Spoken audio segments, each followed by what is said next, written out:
Police detectives have worked tirelessly to bring a resolution to this senseless act of violence. Today, police are a little closer to the answers they're looking for. They have a suspect. Good evening. I'm Aaron Bennett. And I'm Jennifer Roscoe. Police say the man responsible for Sunday's deadly shooting near the U of I is Robbie Patton. He's wanted for the murder of George Korchev and shooting 3 others on Green Street. And for now, the 18-year-old is on the run.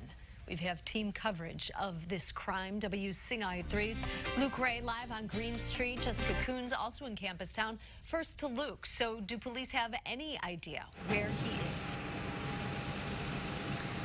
Well, Jennifer, right now with the information they have reason to believe he might still be in the area. They say Robbie Patton is armed and dangerous and is now the sole focus of this investigation. Both police and students hope it won't be long before he's behind bars. For students and those near Campus Town, this shooting hits too close to home. That phrase is taken more literally by some people.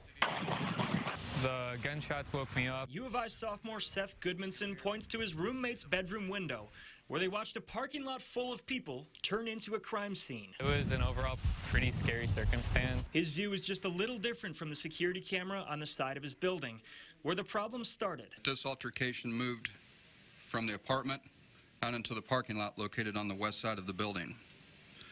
That resulted in a fight initially amongst a group of females, which branched off into other smaller and more serious altercations in the parking lot. Lieutenant Dave Schaefer says one man was beaten unconscious on the sidewalk near Green Street. This attack is believed to be a precursor to the shooting that occurred.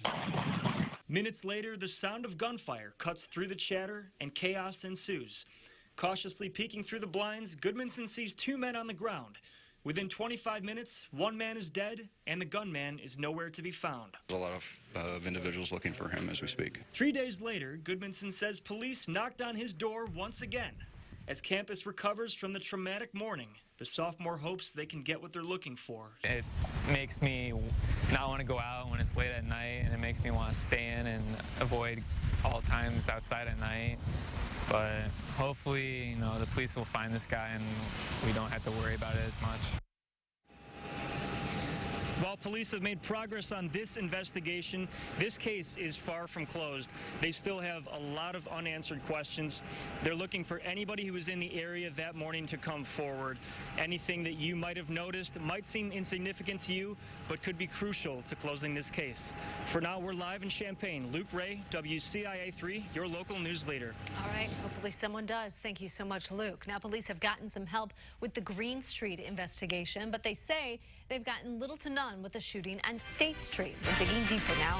That happened just after 1 a.m. on Sunday, a little while after the one on Green Street. If you know anything about this crime that might help move the investigation forward, call Champaign Police or Crime Stoppers. Now, this isn't Patton's first run-in with the law. In fact, he was convicted of another crime just a few months ago. He was sentenced to 8 years, but was paroled 3 weeks ago. We continue our team coverage. WCIA3's Jessica Coons is live near campus tonight. And Jessica, Patton only served a fraction of his time. Aaron, that's because he successfully finished boot camp with the Illinois Department of Corrections. Patton was convicted of aggravated discharge of a firearm in April. That charge stemmed from a shooting at Champaign Steak and Shake back in December. No one was hurt in that incident. When he was convicted, the Department of Corrections says he came in as a first-time offender. He pleaded guilty to that offense and was sentenced to 8 years in the Department of Corrections on April 18th of 2016. He's currently on parole. So here's why Patton was let out so early. Under Illinois law, he was eligible for boot camp because his sentence was 8 years or less, and it came with a judge's recommendation.